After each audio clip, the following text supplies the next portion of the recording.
When I was a kid, I always wanted to be an astronaut. I dreamed of visiting the stars and going on spacewalks and all that fun stuff. That dream unfortunately stayed as a dream because diabetics aren't allowed in space. Turns out the extra weight of medical supplies and the potential of my blood sugar deciding to get a little bit wacky on mission control means I'm not the person to send up. What are you gonna do? But in the spirit of becoming an astronaut, planets. Every good sci-fi or science fantasy has planets in it. Shocker, I know. You have snow worlds, earth worlds, fire worlds. Every level you can find in a Mario game can be a planet type, and in 40k that's no exception. But in true 40k fashion, we don't just have Arctic, volcanic, and other worlds like that. It spices things up. Take that ice planet, right? Well, now it's also a graveyard. Take the classic Dead World. Put an entire anthill of people on it. You've got your classic Garden of Eden Gaia world, but it hates your guts for daring to even look at it funny. 40k's worlds have all sorts of interesting things about them, and lately I looked at an old space book I read as a kid and cried a bit over dreams I can never achieve. So today I'm making a video about it instead of going to therapy or drinking like a normal person. We're going to talk about the different planet types of Warhammer 40k. Come with me and dream of a world far in the future, where space travel is easier than ever before, but you never actually want to go to any of the worlds in question. But while planet geography is important for those in 40k, there's plenty of real-life fields that are important for us to learn as well. And if you'd like to check some of them out, you can do no better than Brilliant, the sponsor of this video. Brilliant is the premier place to learn skills like math, data science, computer science, and so much more. But it's more than just that. Plenty of people in this day and age are busy beyond belief. You have work, you have your commute to work, chores at home, shopping for groceries and whatnot. That takes a whole lot of time. Luckily for you, Brilliant is here to help with that. If you've got an hour, you can dive through a few lessons all at once. If you've only got a couple of minutes, then that's not a problem either. Brilliant doesn't penalize you, there's no punishment. You ever have an assignment due at 11:59 but you turned it in at 12:01 and now you're down a letter grade? None of that nonsense here, because Brilliant understands you have plenty to do already. And you can use it absolutely wherever. Sit down on your computer and power through some lessons if you like. Alternatively, pass the train ride commute to work on your phone using Brilliant. Wherever you are, you can make learning easy and fun with Brilliant. If you're like me and math has never been your strong suit, you might want to start with a course like linear algebra. Math skills are always handy to have, and Brilliant makes learning them a piece of cake. And just to sweeten the deal for you, how about a little something from me to you? Use my QR code or visit https://brilliant.org/PancreasNoWork to get not only a 30-day free trial, but 20% off your annual plan. That's https://brilliant.org/PancreasNoWork or the QR code for a 30-day free trial and 20% off your annual plan. Link below in the description and pinned comment. Everyone can always learn something new, so try Brilliant today to keep your brain in tip-top shape.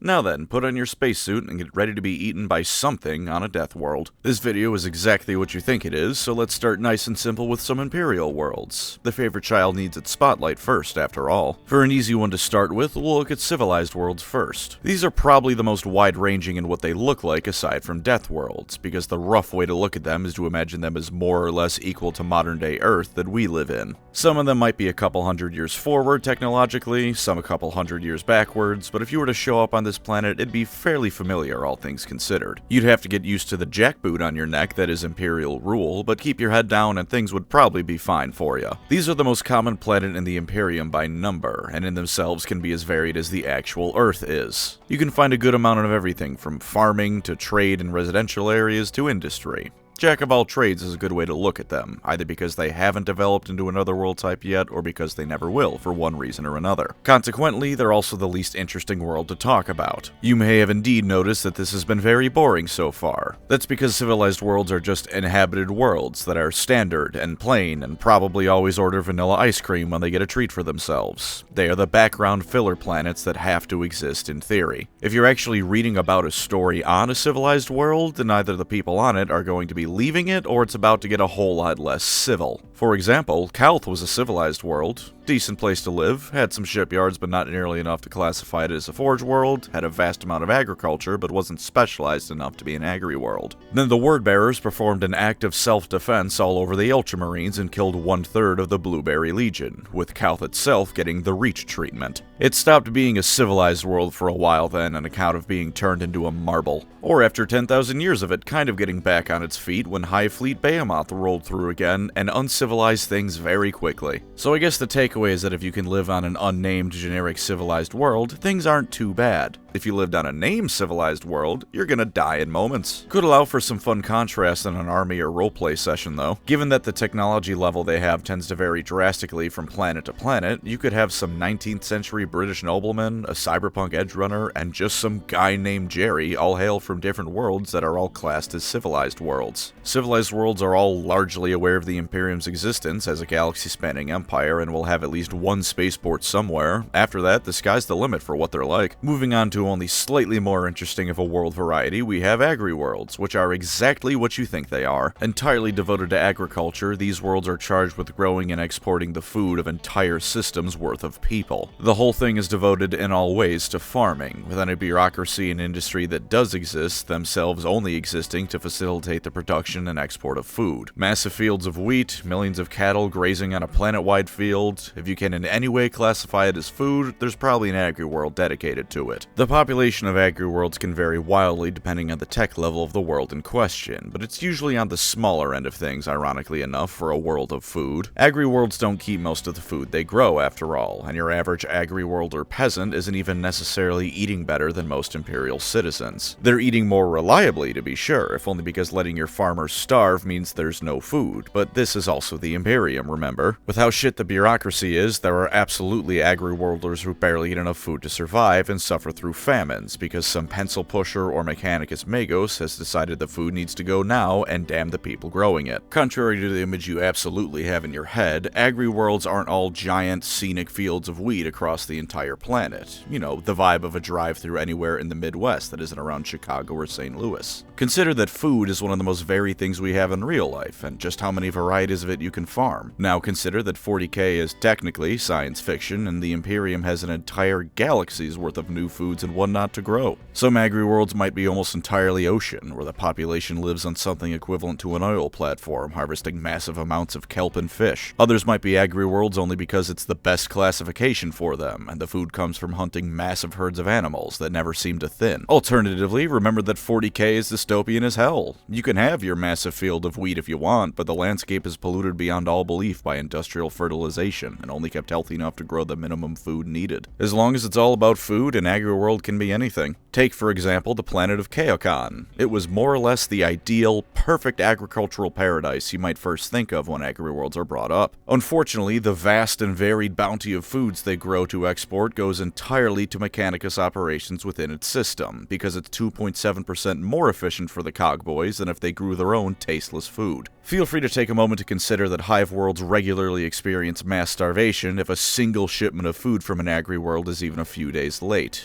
The Imperium really is a shithole. For one last fun fact about agri-worlds and the Imperium in general, it does apparently sometimes actually decommission old vehicles of war to be used as agri-world equipment. Hunger, according to the Imperium, is just one more enemy of mankind, and will be defeated alongside all the rest of them. Do your part and grow your crops, and you'll ensure even the most base foes of humanity are brought low. I love how this lore comes from a Magic the Gathering card of all places. Hey, just because it's a sentence printed on a card doesn't mean it's any less valid. Although saying that they beat swords into plowshares is only half right, because the card in question also destroys a target in exchange for giving its controller some life, so there's apparently still some shells loaded in that Lehman Russ. Moving on to something even more rural, we have feral worlds. These are planets that for one reason or another, humanity has regressed back to being cavemen on them. Technology and magic are the same thing to these people, and the people of these planets often have gone so far back that farming is a mystery to them. Contrary to what this might make you think though, many of them do have knowledge that the Imperium exists beyond their world. It's just that they don't view themselves as part of a galaxy-spanning empire. They view the Imperium as the Sky People, or some other such mystical way. Anything past Bronze Age civilization technically brings them up to feudal world status, so really do keep in mind that these worlds truly are regressed technologically speaking. Feral worlds have the lowest tithe of any planet out there, and if there's a single proper spaceport on one of them, it's already one of the most prosperous of the category. However, many of them do contribute something that's vital to the continuation of the Imperium: Space Marine recruits. Turns out that worlds without industrialized medicine, or the concept of not having to kill something to eat dinner that day, can produce some hardy people. Space Marines will oftentimes have feral worlds as a recruitment world for them, taking the mightiest of their tribesmen and abducting them into the ranks of the Adeptus Astartes. Sometimes they'll even keep these planets from developing because they want those brutal warriors for their ranks. The homeworld of the Flesh Terrors, Cretaceous, is indeed a feral world. If you couldn't tell from the name, it also has dinosaurs on it. So while feral worlds are in 99% of cases nearly worthless to the Imperium in terms of resources, they do at least produce some damn fine space marines on occasion. Moving to the other end of the technological spectrum, we have Forge Worlds. Forge Worlds are the heart of the Adeptus Mechanicus and the Imperial war machine as a whole. The Guard may hold the line and the Space Marines know no fear, but if you took away all their weapons and armor, they'd all be Tyranid food within a week tops. Forge Worlds produce an endless stream of everything the Imperium needs to sustain itself. Weapons, armors, titans, vehicles, ships, nothing is beyond the purview of a Forge World to create. As you may guess from such technologically advanced planets, it is not the Imperium itself that technically owns them. All Forge Worlds are under the control of the AdMech, and they ensure that it's kept that way. People that aren't either tech adepts or their armies of servitors and Skitarii are tolerated at best. The Cogboys guard their secrets jealousy, and even if you're an Imperial Navy Admiral or General of the Guard, they're not going to let you in for no reason. Life on these things is about as healthy as you might imagine. Industry runs rampant, and everyone born or more likely grown on these planets in a vat is dedicated to the production efforts of the world. Smog strong enough to choke the life out of anyone without augments or protective gear isn't just common, it's entirely expected in anywhere but the upper atmosphere. If there's a square inch of a Forge World that isn't covered in factory, it's because that portion has been designated as where all the factory runoff is sent to. Cancer rates and more are no doubt incredibly high, and quite frankly, if there's a single planet type short of demon worlds that are worse to live on than hive worlds, these are it. In one of the Caiaphas Cain novels, there's the 40k version of those rad storms from Fallout 4 in the Glowing Sea. He only got saved because some troops from the Death Corps of Krieg happened to wander across him and give him protective equipment, since a radioactive hellscape, if anything, just reminds them of home. If the weather forecast is regularly cloudy with a chance of melanoma, it's not a planet you want to live on. There are also treasure troves of lost knowledge in the goofiest way possible. For once, lost doesn't mean the ability to make it is gone because it was destroyed. It literally means the info was lost in the Forge World. It's there, uncorrupted and perfectly viable to use, but someone forgot what folder they saved it to, so it's just gone. For example, there was a member of the Mechanicus that saved a Forge World from a splinter of High Fleet Behemoth by having Promethium saturate the upper atmosphere and lit on fire. While not exactly environmentally friendly, and certainly not something you could do on anything but other Forge Worlds due to the material cost, it was resoundingly successful in destroying the Tyranids and could be reliably replicated. This tactic was stored in the Forge World's archives and then forgotten about.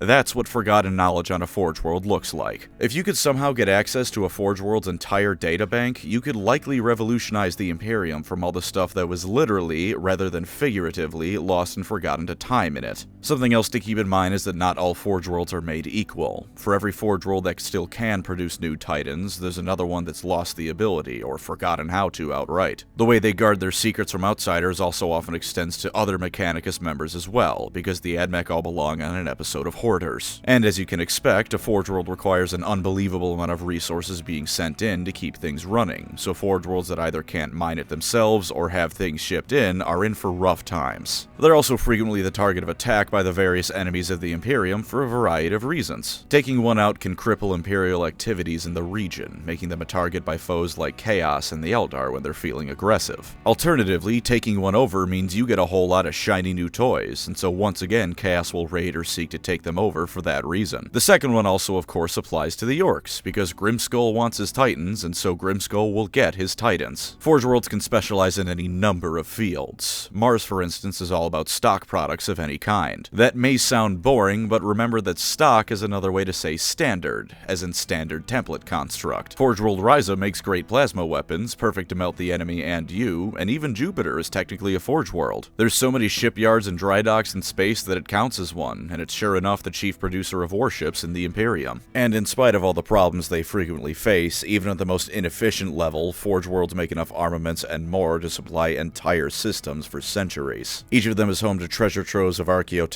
either left over from the days of the Dark Age of technology or brought back to them by Mechanicus expeditions. And taking Forge Worlds as a whole, there's nothing the Imperium can reproduce that can't be made on one of them somewhere in the galaxy. The Mechanicus will fight viciously to keep them secure, and when one is under attack, you can bet your ass other Imperial forces will swarm in to keep it safe. Life is cheap in the 41st millennium, but the Lehman Russ factory sure as hell isn't, so go and die for the military-industrial complex, you unlucky son of a bitch. Additionally, there's a variety of minor but related worlds I'll speed through real quick, starting with industrial worlds. They're basically Forge Worlds light. They're not usually owned directly by the AdMech, and as a consequence, they don't make quite as many good toys and indeed tend to be more devoted to civilian industries. Not that the Imperium cares about its people, but someone still has to make the concrete for the 2x2 box they all live in. Slightly less lung cancer per capita though, I'd wager. The AdMech likely allowed these things in spite of being sluts for hoarding tech, because there's nothing of true value either made or used to make things here. The machine that makes Titans is beyond sacred, the machine that makes pencils rather less so. Mining worlds are... Yeah, I'm not going to insult your intelligence, you can figure that one out. And of course the planet that ties all three of these things together, waste worlds. They're planets the Imperium dumps all its garbage on. Super cancer everywhere. That's it. In the magical middle ground between feral worlds and forge worlds, we don't loop back to civilized worlds, but rather feudal worlds. Feudal worlds are worlds that of course mirror our own Middle Ages. Iron and basic steel is all the rage, most of the planet is dedicated to subsistence farming, and all the nobles and ruling people live in castles and wear flowing robes and are heavily inbred. Since the tech isn't great on the surface, planetary govers oftentimes don't even live on the damn thing, but rather in a space station orbiting it. Lagging so far behind even us technologically, how are they the middle ground between Forge and Feral worlds, you may be wondering? Well, you see, my dear viewer, that's because feudal worlds are usually where you find the lovely mishmash of time periods that are the Imperial night houses. Technically, those worlds are known as night worlds, but in almost all cases, they're just feudal worlds that are host to the biggest fans of Pacific Rim in the galaxy.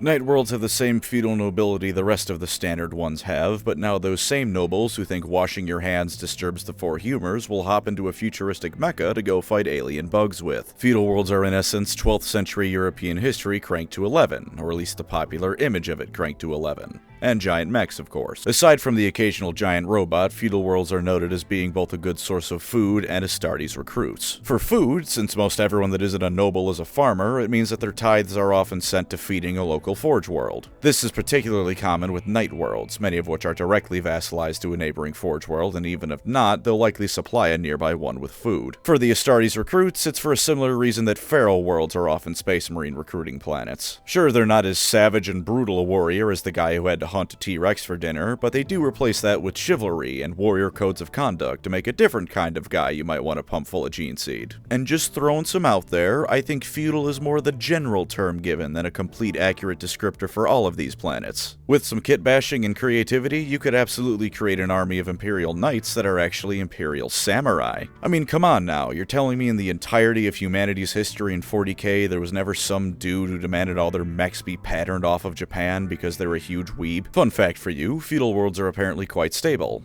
Other Imperial worlds tend to be in a constant state of revolt on some level. Remember, the most common deployment for the Guard is to be sent to quell rebellion. Feudal worlds, however, usually lack this tendency, since by nature of living in a feudal caste system outright, everyone's a lot more accepting of their place in life. Not happy, but accepting. We of course cannot forget about hive worlds. Those are, at least to me, the kind of planet that really makes 40k unique and emphasize what it's like across the board, because they're horrible in every way, but so goddamn cool. Upon their surface lies massive cities that resemble insect hives as much as they do actual settlements, where trillions and more reside. Hive worlds are the worst planet one could possibly live on. I cannot stress this enough, by pure statistics, if you are born on a hive world, your life is miserable. And I know some people might be like, oh, I'll gamble on being one of the 1%, I'll take those odds. The thing is, most of the top 1% on a hive world isn't living in luxury. Most of the top 1% get an apartment that has 200 square feet of living space, maybe. It's the top 0.0001% that actually have a decent life. Everyone else gets an apartment of like 10 square feet to share with their entire family, which is their relaxation space after their long and tiresome 14-hour shift at whatever factory they work at. Hive worlds are giant piles of squalor and poverty where the vast majority of people aren't living paycheck to paycheck because they're not getting a paycheck to begin with. At the slightest delay of a food shipment, the population resorts to mass cannibalism because they're so crowded. Factories will be staffed by the masses who, the moment they drop, law enforcement just grabs some other random asshole who suddenly has a job at the ball-crushing factory at the old guy's place. Alternatively, you get grabbed by one of the massive gangs that are allowed to run rampant because the government has no interest in actually stopping them and oftentimes allows them legal autonomy to do their work. Dystopian doesn't even begin to cover it. Necromunda is of course the most developed hive world, and if you're interested, here's a funny little video about it, but across all hives the situations are pretty similar. We'll start at the top of the hive. This is where the nobility lives, where things like clean air and sunlight aren't myths. That's not a joke, by the way. If you go deep enough, there are people who have never actually seen the sun and breathe more toxic waste than you would if you visited Chernobyl. Deep enough isn't even that deep, relatively speaking, mind you. The people here are the richest of the rich, whose decisions affect the planet as a whole, and more to the point, affect how many people are going to be starving to death in any given week. The greatest threat to anyone up here is likely going to be your fellow nobility assassinating you when it comes time for some power play or other. Some hives are so towering that they actually breach the atmosphere, in which case your afternoon walk may very well be a spacewalk. Money makes the world go round, and on a hive world it lets you avoid the actual world itself as much as possible. As you go down, you hit the levels of high-ranking officials that aren't quite nobility but are still important enough to have basically okay standards of living. Depending on where you're at, it can vary from a crummy New York apartment to one of the fancier GTA Online high-rises. Both of these things, it's worth noting, are infinitely better than what's below. As you go down from here to the lower hives, you start hitting levels of squalor usually not seen outside of a Medieval 2 campaign when the Black Plague hits. Your average hive worker has at the very best a crummy New York apartment, but unlike the administratum clerk who has the same thing higher up in the hive, this guy has to share it with his entire extended family. Once you go down to this level, you have absolutely no privacy. There is almost never a moment where there aren't at least a couple of other people around you. But in theory, the rations are somewhat stable, so it could still be worse. You have at least semi-reliable food until the shipments are delayed, in which case the first family member who starves to death is going to be feeding the rest. Gang activity a la Necromunda is going to be one of the most common trades around, and while arbitres and other local law enforcement do come down to crack some heads, they're oftentimes just as much a danger to you as they are to the criminals. Kill them all and let the Emperor sort them out tends to be how Imperial law enforcement works after all. But we aren't done yet, because now we come to the Underhives. This is the place where the dregs of Hiver society go to lie around waiting to die, if you want the least charitable interpretation possible.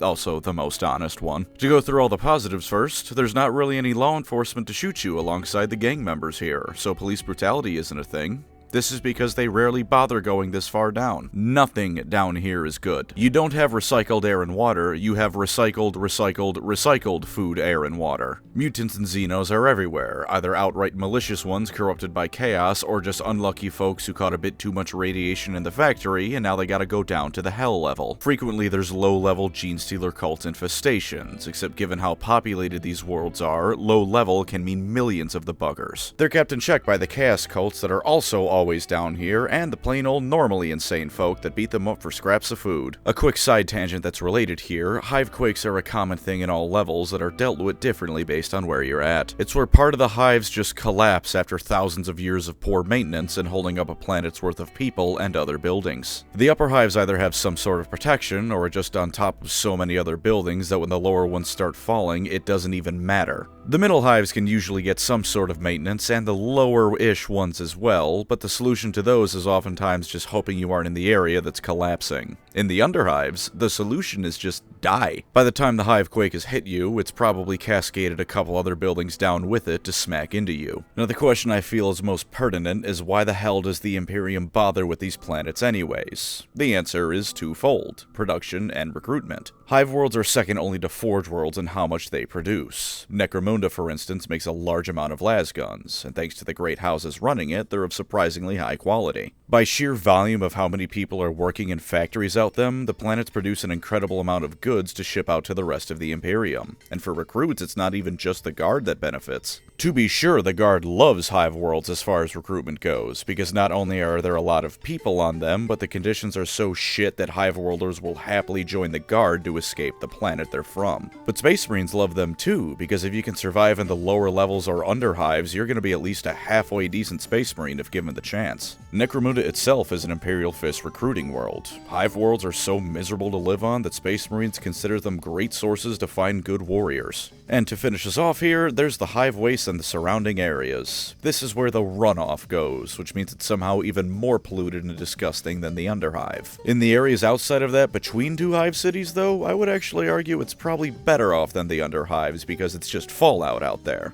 Not much in the way of food to be grown, and there's probably a lot of mutated animals, but at least there's plenty of open space and you can see the sun through the smog clouds. All these planets have been in some way pretty functional, something that even if only barely, provide the Imperium with tangible resources. So how about we completely get away from all that and talk about some worlds whose purpose is rather less material, starting with pleasure worlds, also called garden worlds or paradise worlds. There is some all squares are rectangles but not all rectangles are squares business going on here because technically paradise worlds are more of a designation by world type rather than function. To be entirely honest with you though, I'm going to make the assumption that they're treated as the same thing. A garden world is going to be more about natural beauty and scenic New Zealand rolling landscapes, but it's probably still going to be a pleasure world in function. If there's a paragraph in a white dwarf somewhere that proves me wrong and makes me look stupid, that one's on me. These are worlds that are entirely devoted to recreation and pleasure, as you've no doubt guessed. Nobles and high-ranking Imperial officials flock to these places to relax after a long and arduous day of sending guardsmen to their deaths, because even an Inquisitor needs a day off to de-stress at least once a decade. The upper echelons of the Imperium can come here to enjoy the sights, the wine, and whatever activity a bored rich person might want to get up to. For those on pleasure worlds that aren't in that category, it's a life of servitude. Tending to the whims of the nobility at all time and maintaining both the gorgeous scenery and the architecture, they're at the beck and call of their betters at all times. On the bright side for these folk, a life of servitude in the Garden of Eden is a hell of a lot safer than being a free man on a death world. Paradise worlds that get named are much like civilized worlds in that they're almost certainly destined to stop being as such soon. Prondium, a noted garden world in Ultramar, was of such natural beauty that it was oftentimes considered a wonder of the Imperium at large. Hive Fleet Behemoth simply did not care and devoured the entire thing, because natural beauty is just another way to say free biomass. You've no doubt also guessed this by now, but something called a pleasure world is going to be ripe for cultists of a certain chaos goddess. Not every single one of these planets is running rampant with Slaanesh worship in secret, but the nobility are always getting up to some weird stuff. Largely left to their devices on a planet designed to cater to their every whim, you shouldn't be surprised if a lot of these planets develop a bit of an obsession with the color purple,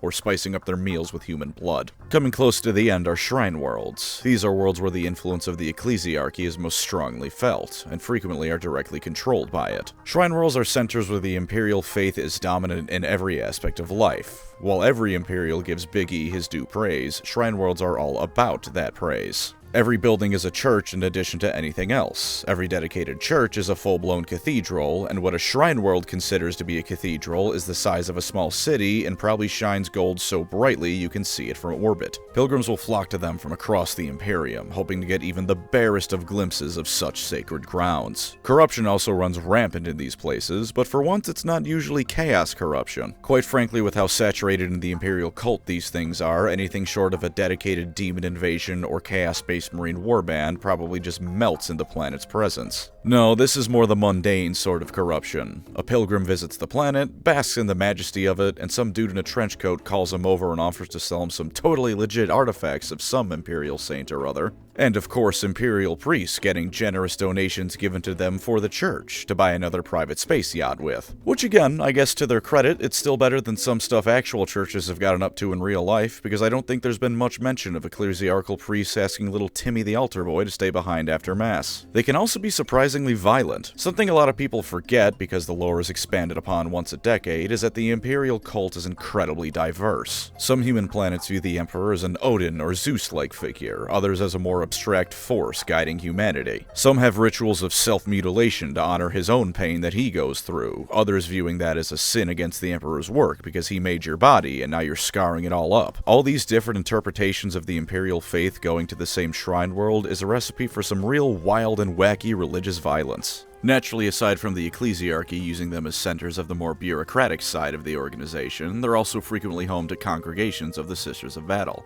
Is that the right word? I know there's orders of the Sisters of Battle, but I feel like a congregation is the best word for a group of sororitas. Regardless, shrine worlds will oftentimes play host to the home of an order of sororitas. There's also cardinal worlds, which to the best of my knowledge are just holier shrine worlds. For instance, Ophelia 7, which was briefly the home of the Adeptus Munastorum, and to this day is second in holiness only to Terra itself. Those will have sororitas orders stationed on them, and I can only assume they shine in the warp, such as the power of the faith on these planets. The related cemetery worlds are entire planets dedicated to burial for dead figures. They're related because it's the Imperium. If you're important enough to get put on the burial planet instead of a random hole in the ground or thrown into a food processing plant, there's probably religious reverence around you to some degree. Even if not, and you're just mundanely cool enough to get buried there, the entire thing will be considered hallowed ground to be consecrated by priests and serval skulls, spritzing holy water from a squirt gun everywhere. And last, we have fortress worlds. There's only so much to explain on this one. It's a world that whatever the resource value of it is, the strategic value of it is second to none. As such, the Imperium throws every kind of weapon and fortification they have onto it to make sure no one can pass through the area without getting turned into something more resembling pulled pork than an actual living being. Towering citadels, gun emplacements the size of a city block, and more are the hallmarks of a fortress world. The most well-known of them was of course Cadia, where you learned how to hold a lasgun the moment you could walk, and they didn't have high-rises and apartments so much as they had fortresses and barracks. On a fortress world, your life isn't just dedicated to the army, your life is the army. In fact, the chief and often only exports of fortress worlds for the tithe are soldiers for the war machine. If you ever wonder how Cadian regiments are still kicking around despite the fact the planet itself went kaput, it's because it likely exported trillions of people before it blew up. Invading a fortress world is futility made manifest, and I'm sure there's some enterprising Chaos fans that will ask how Cadia fell if that's the case.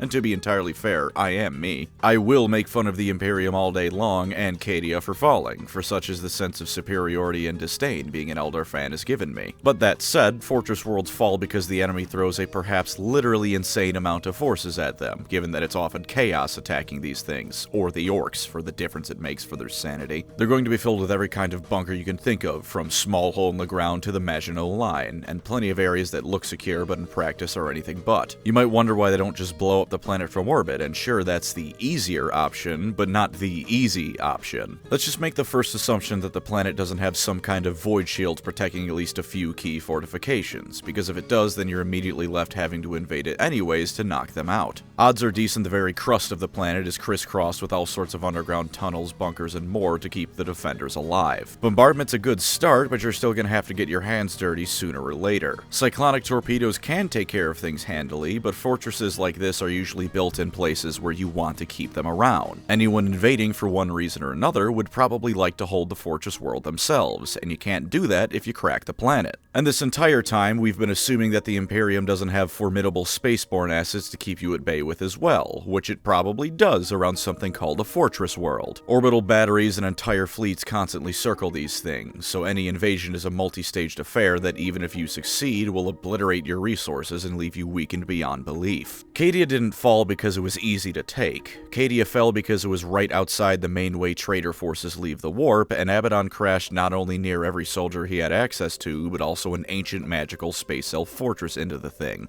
Now, we've largely covered most of the ways planets are classified by function. This planet does X, so the Administratum classified it as Y. Not quite all of them, but pretty much everything else I just can't be bothered, because it's both obvious from the name, and to me, not terribly interesting to write and talk about. Like, oh boy, I wonder what an armory world is for. It's actually where the Imperium stores prosthetic arms. Ha ha ha, I'm so fucking funny. But it also classifies planets by environment. Not the classic ice world, ocean world, grass world way. Those are actually not taken into official accounting. It's done in rather more vague ways, we'll say. I actually like that a lot. Shows how the Imperium doesn't give a damn about specifics as long as the basic info gets the job done well enough. It's like the Guard's entire philosophy, but taken to geographical cataloging. There are again a few that are barely worth a mention. For example, a dead world is a world that ain't got an atmosphere or life or anything worth mentioning. Maybe put a mining colony on it or a relay station. That's all you need to know. Some of them are like Mercury in real life and are like that naturally, others are now dead because the Tyranids rolled through and the name Dead World should be taken rather more literally. Something definitely worth being aware of is that since this is the way planets are classified by their status and features, they can also be any of the above planets. Hive worlds, aside from arguably already being death worlds on their own, can be found on death worlds with all sorts of work going to keeping them from being overrun by the planet. A forge world usually terraforms the entire thing by nature of what it is, but you can find them on certain world types. Shrine worlds can be icy, verdant, and lush, or anything you can think of. A civilized death world sounds like an oxymoron, but it is entirely possible. But for the more interesting ones, let's start with the baseline level of 40k fun.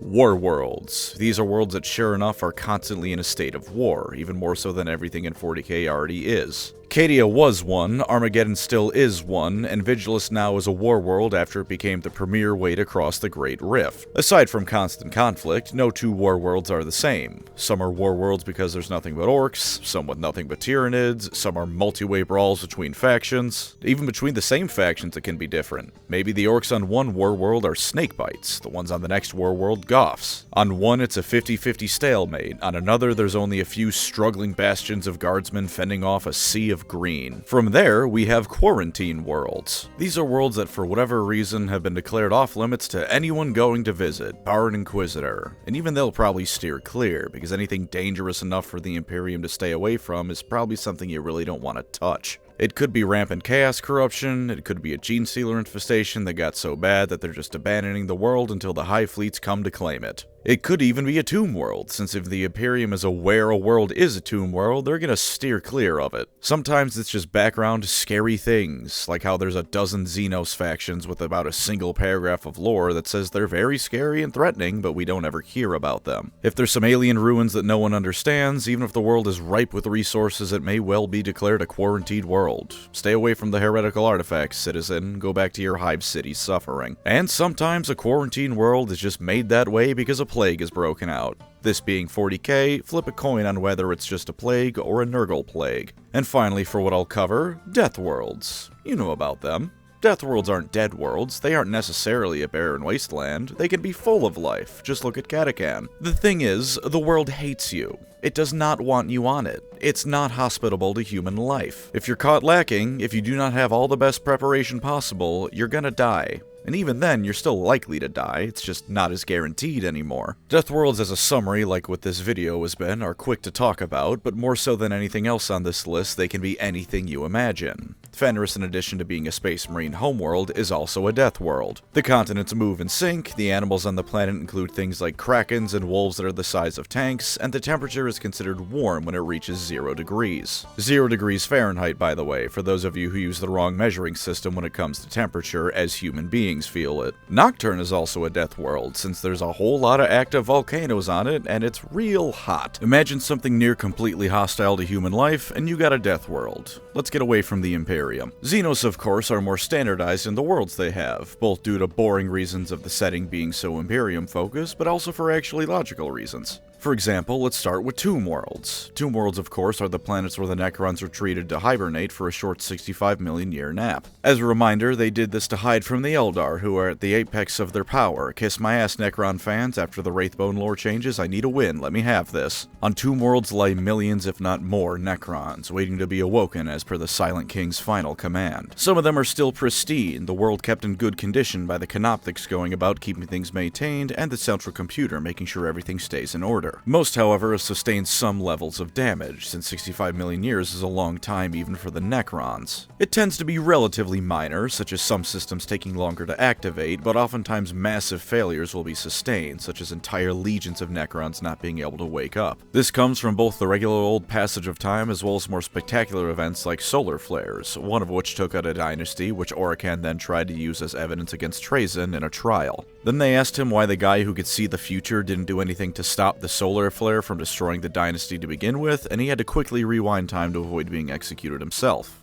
Read Infinite and the Divine, it's really good. Tomb worlds usually come in two forms. One is a dead world, since the Necrons tend to get rid of anything they perceive as squatting on their property, including grass and bacteria. The other form starts deceptively varied, because tomb worlds have been found on everything from agri worlds to feudal worlds to even the occasional maiden world somehow. In this case, the form they take is that of a planet that's soon to become a dead world when the Necrons finally wake up and get to spring cleaning. Most tombs on these worlds are in the planet, throughout the crust and even deeper. On a few worlds, however, the Necrons have built towering cities that can be seen from space, the entire planet turned into something only machines can hope to survive on. Though they are hard to detect, there is one early warning sign that a planet you might land on is actually a tomb world. If there's a dead world in the center of a 10 light-year radius of other dead worlds, there's probably Necrons on that middle one. Stay away or blow it up, because trying to colonize it is going to get you atomized. Orc worlds, meanwhile, tend to be the same across the board, since while the orcs are quite full of nuance if you bother to look, they tend to all like the same places to live in. There will be many orc spores to make more orcs with, the entire planet will be covered in ramshackle buildings and warehouses full of both weapons and teeth, and make sure you don't forget the occasional slave pits, because remember, orcs are only funny to us. In-universe, they're terrifying. But yeah, from planet to planet they'll no doubt vary wildly in their specifics, but the same patterns are going to start popping up the more orc worlds you see. Tau worlds are just kinda worlds. Undoubtedly nicer to live on, but usually not too spectacular. The Farsight enclaves do have some pretty crazy worlds, like the Crystal one they turned into a perfect recreation of Meridia's beacon. Incidentally, here's some mental damage free of charge. A new hand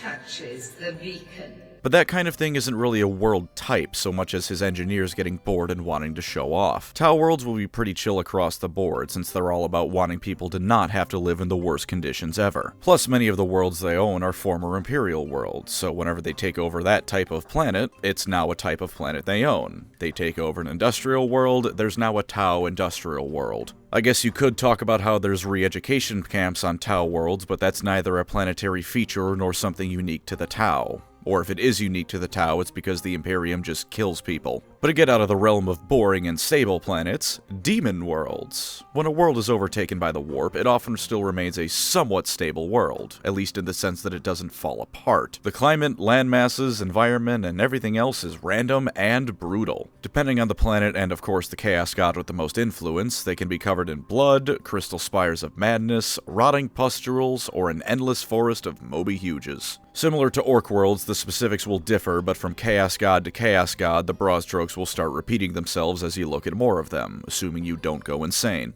Aside from that though, demons will often be able to freely walk on the surface of these worlds, and anyone left alive on them is either shortly going to be used as a sacrifice, a completely insane follower of chaos, or both. Sometimes you get real creative ones that probably count as demon worlds though. You've likely heard about this one, but there's a planet out there under Slaanesh's control that's just a big fat guy. He's so fat that when he curls up in the fetal position, he looks like and is the size of a planet. That's it. That's the whole world. A Space Marine chapter ventured inside of it, and for the love of God I pray that they went in through his mouth or skin pores and not some other orifice, and came out a Chaos Warband. Fun times. In ye olden lore, and I mean rogue trader olden lore, the Eye of Terror and other warp rifts would actually semi-regularly recede, and the planets would re-enter the Materium proper. During these brief moments of respite from literal hell, the Imperium would descend and Space Marines would take on their true original purpose of being space cops dishing out Imperial justice. The image accompanying this lore blurb is straight up two Marines giving some due to shakedown.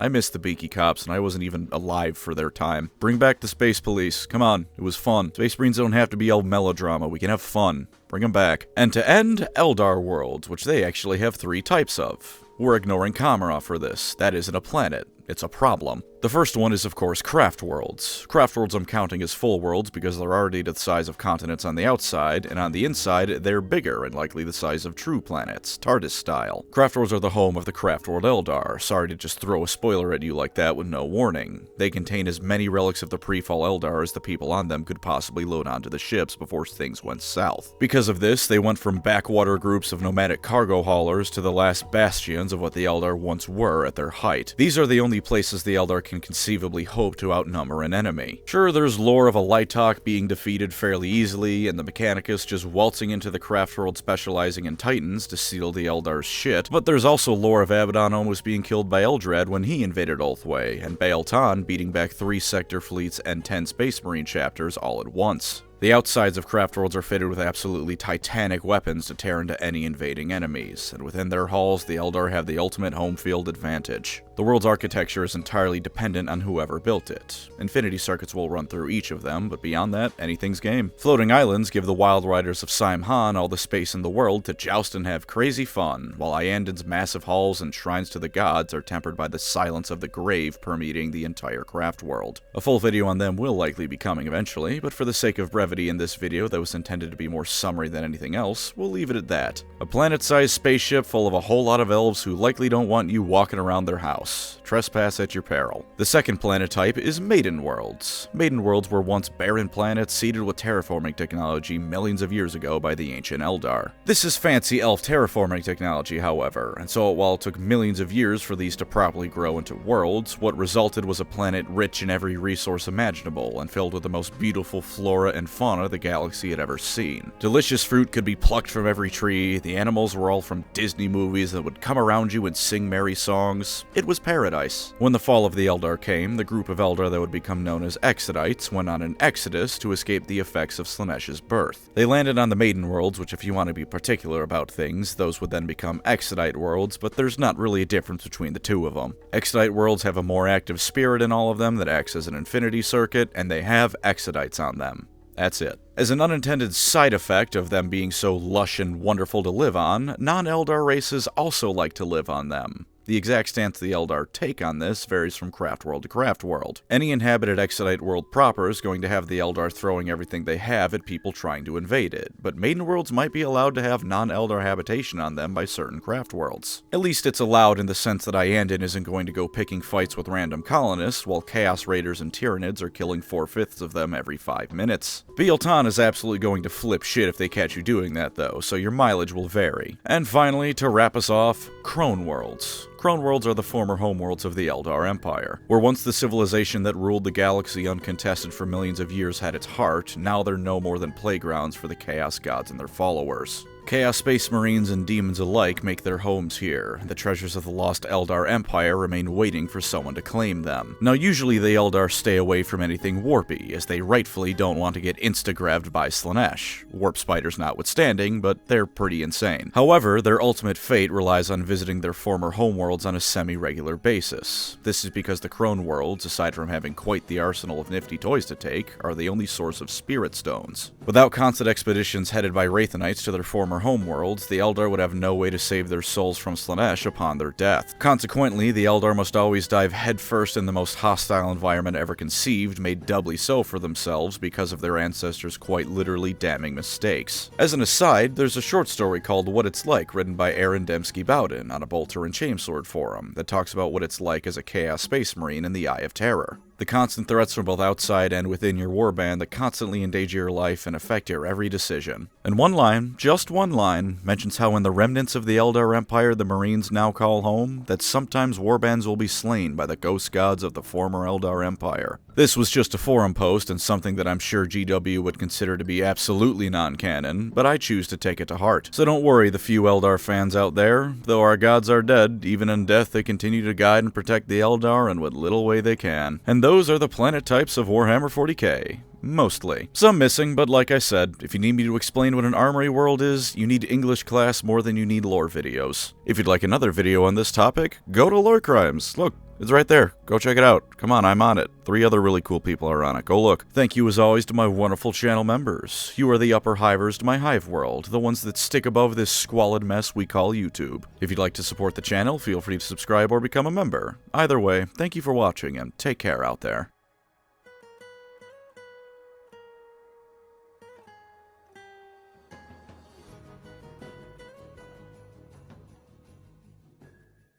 Hive-Worlder, I barely know her. Agri-Worlder, I barely know her. Fortress-Worlder, I barely know her. Death-Worlder, I barely know her. I will now be going to spend the money you've given me by supporting me at merchandise of people pretending to be anime women online.